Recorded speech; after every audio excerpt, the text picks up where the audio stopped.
मुलांना plum cake फारच आवडतात आणि आज आपण त्याचं एकदम हेल्दी व्हर्जन पाहणार आहोत. म्हणजेच ह्या केकमध्ये आपण नाही साखर वापरणार, नाही मैदा आणि तुमच्याकडे ओव्हन नसेल तरीसुद्धा काही टेन्शन नाही. एखाद्या कढईमध्ये किंवा टोपामध्ये सुद्धा तुम्ही हा केक एकदम मस्त परफेक्ट बनवू शकता. तुम्ही बघू शकता व्हिडिओमध्ये किती छान जाळी पडलेली आहे आणि एकदम स्पॉन्जी स्पॉन्जी केक मी एका मोठ्या पातेल्यामध्येच बनवलेला आहे. एकदम छान सॉफ्ट असा केक बनवण्यासाठी खूप जास्त मेहनत लागत नाही.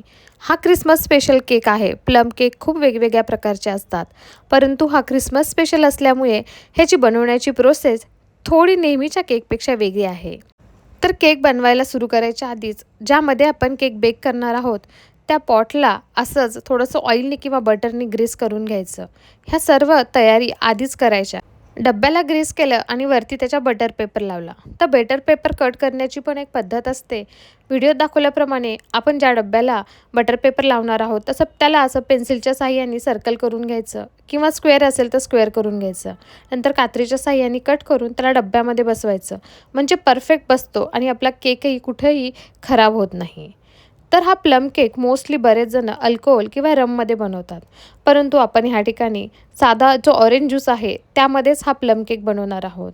तर ऑरेंज ज्यूस थोडासा पॅनमध्ये आपण गरम करण्यासाठी ठेवायचा आणि त्यामध्ये व्हिडिओत दाखवल्याप्रमाणे काही साहित्य प्रत्येकी अर्धा ते 1 चमचा त्यामध्ये चेरी, अक्रोड, अंजीर, काजू, बदाम, किसमिस काळी आणि पिवळी, ह्या ठिकाणी तुम्ही खजूरही वापरू शकता आणि टुटी फ्रुटी ती पण आपल्याला सर्व काही ह्या ज्यूसमध्ये ॲड करायची आणि ह्याला एक 3 ते 4 मिनटापर्यंत छानपैकी शिजवून घ्यायचं.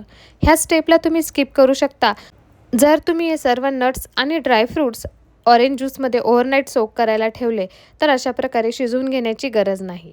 फक्त 2 ते 4 मिनटामध्ये सर्वपैकी छान ऑरेंज ज्यूसमध्ये मिक्स होतात आणि ते सर्व एकजीव होतात. आणि जसं आपण बेक करायच्या डब्याची तयारी करून ठेवली तसंच आपण आता ह्या टोपाची पण तयारी करायची. तर एखाद्या मोठ्या पातेल्यामध्ये खालच्या साईडला 1 वाटी मीठ ॲड करायचं आणि त्याच्यावर व्हिडिओत दाखवल्याप्रमाणे स्टँड ठेवायचं आणि त्यावरती एखादी प्लेट, म्हणजे आपल्याला ज्या डब्यामध्ये बेक करायचा आहे तो ठेवायला सोपा जातो. आणि अशा प्रकारे झाकण लावून एकदम कमी गॅसवर त्याला गरम करायला ठेवायचं.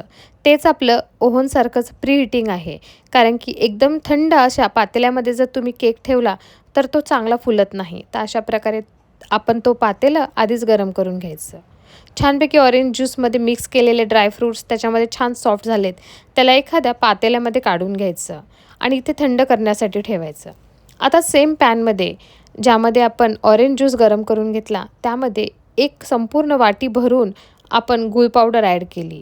ह्या ठिकाणी गूळ किंवा गूळ पावडर आपण काहीही वापरू शकतो आणि त्यामध्ये 3 चमचे फक्त पाणी ॲड करायचं, म्हणजे गूळ छानपैकी मेल्ट होतो आणि त्याला व्यवस्थित बॉईल करून घ्यायचं. ह्या गुळामुळे सुद्धा आपल्या प्लम केकला रंगसुद्धा खूप सुरेख येतो. बऱ्याच वेळेस गुळाच्या ठिकाणी जर साखर वापरली तर त्यालासुद्धा आपण कॅरमलाइज करतो, म्हणजे असाच बर्न कलर येण्यासाठी त्याला कॅरमलाइज केलं जातं. तर आपण साखरेच्या ऐवजी ह्या ठिकाणी गुळाचा वापर करणार आहोत, कारण आपल्याला एकदम हेल्दी असा ख्रिसमस स्पेशल प्लम केक बनवायचा आहे. चांगलं गूळ मेल्ट झाल्यानंतर उकळून आल्यानंतर त्यामध्ये एखादा चमचा पाणी ॲड करायचं, म्हणजे गूळ जास्त चिकट बनू नये म्हणून. आणि गूळ कधी पण गाळूनच ह्याच्यामध्ये ॲड करायचा, कारण गुळामध्ये कधीकधी थोडासा कचरा येण्याची शक्यता असते. आणि हे बॅटर छानपैकी एकदा मिक्स करून घ्यायचं. हे सगळ्यात बेसिक असं आपलं ख्रिसमस स्पेशल प्लम केकचं बॅटर आहे. अर्धा चमचा दालचिनी पावडर म्हणजे सिनेमन पावडर ॲड करायची. बरेच जण सिनेमन पावडरसोबत थोडीशी ड्राय जिंजर पावडर म्हणजेच अद्रक पावडरसुद्धा ॲड करतात. मी ह्या ठिकाणी फक्त सिनेमन पावडर ॲड केली आणि काही ड्रायफ्रूट्स तर आपण ऑलरेडी ऑरेंज ज्यूसमध्ये ॲड केले होते आणि त्यामध्ये आपण शिजवून घेतले होते. परंतु खाताना खूप चांगला नटी फ्लेवर येण्यासाठी मी आणखीन काही ड्रायफ्रूट्स त्यामध्ये फक्त काजू, बदाम आणि टुटी फ्रुटी होती ते थोडेसे ह्यामध्ये ॲड केले आणि त्यालासुद्धा मिक्स करून घेतलं. आता आपण गव्हाचं पीठ छानपैकी चाळून घ्यायचं.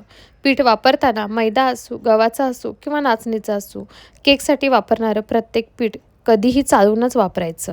ह्या ठिकाणी 1.5 वाटी गव्हाचं पीठ जे आपण रेग्युलर चपातीसाठी वापरतो तेच हे पीठ आहे आणि त्यामध्ये 2 चमचे मिल्क पावडर ॲड करायची. मिल्क पावडर ह्यासाठी कारण की त्याच्यामध्ये छान असा क्रीमी फ्लेवर येण्यासाठी.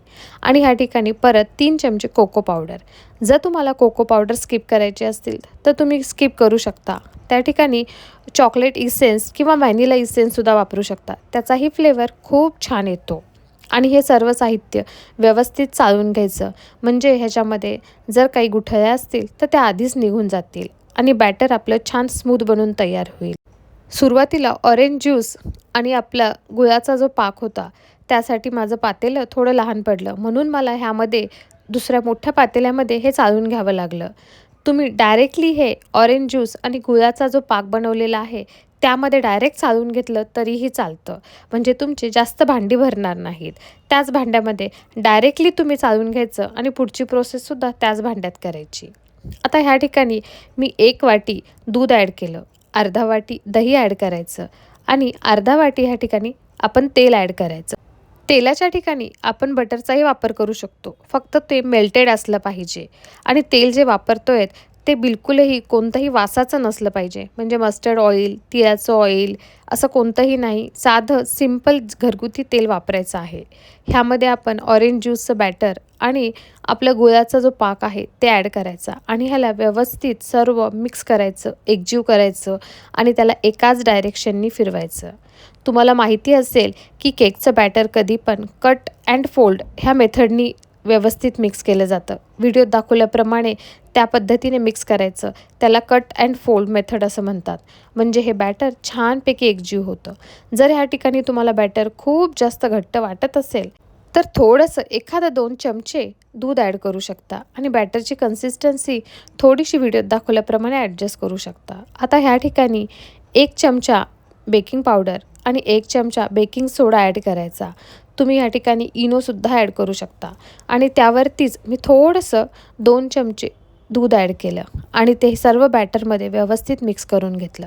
आता ह्या प्रोसेसमध्ये खूप जास्त फास्ट मिक्स करायचं नाही, एकदम हलक्या हाताने. हे प्रत्येक केकच्या बॅटरमध्ये सेम मेथड असते की कधीही शेवटी सोडा ॲड केल्यानंतर बॅटर खूप जोरात हलवायचं नाही. बॅटर छान तयार आहे आणि त्याला आता ग्रीस केलेल्या आपला जो पॉट होता बेकिंग पॉट त्याच्यामध्ये काढून घ्यायचं. लक्षात घ्यायचं की पॉट कधीही संपूर्ण भरवायचा नाही, त्याला फुलण्यासाठी जागा ठेवायची, नाहीतर ते वरतून सांडू शकतं. वरती तुम्हाला आवडतील त्या नट्स, बेरीज किंवा चेरीज, ड्रायफ्रूट्सने तुम्ही सजवू शकता. क्रिसमस स्पेशल प्लम केकमध्ये चेरीज, टुटी फ्रुटी आणि अंजीर, खजूर, काजू असे बरेच पदार्थ ॲड केले जातात आणि केकच्या डब्याला मात्र टॅप करायचं विसरायचं नाही. टॅप केल्यामुळे त्याच्यामध्ये एअर गॅप येत नाही आणि सर्व बॅटर व्यवस्थित खालच्या साईडला बसतं. आता आपलं पातेलंसुद्धा आपण प्रीहीट करायला आधीच ठेवलं होतं, एकदम छान गरम झालेलं आहे. त्याच्यामध्ये आपलं बेकिंगचा पॉट ठेवायचा आणि त्याला झाकून ठेवायचं. फक्त 20 ते 25 मिनटामध्ये तुम्ही व्हिडिओमध्ये बघू शकता की इतकं छान आपलं बॅटर होतं केकचं, ते मस्त फुलून आलं आहे आणि छान मस्त स्पॉन्जी असा आपला क्रिसमस स्पेशल प्लम केक बनला आहे. त्याला जाळीसुद्धा खूप सुरेख पडलेली आहे आणि सर्वात महत्त्वाचं एकदम हेल्दी, गिल्ट फ्री आहे. तर ह्या ठिकाणी तुम्ही ही रेसिपी एकदा नक्की ट्राय करा. जर तुम्हाला क्रिसमस स्पेशल प्लम केक नसेल बनवायचा तर नॉर्मल प्लम केकसुद्धा बनवण्यासाठी तुम्ही ही सेम मेथड फॉलो करू शकता. फक्त त्या ठिकाणी ऑरेंज ज्यूस तुम्ही स्किप करा आणि बाकीची प्रोसेस मात्र सेम फॉलो करायची. तुम्हाला ही रेसिपी आवडली असेल तर नक्की लाईक करा आणि शेअर करा. थँक्यू.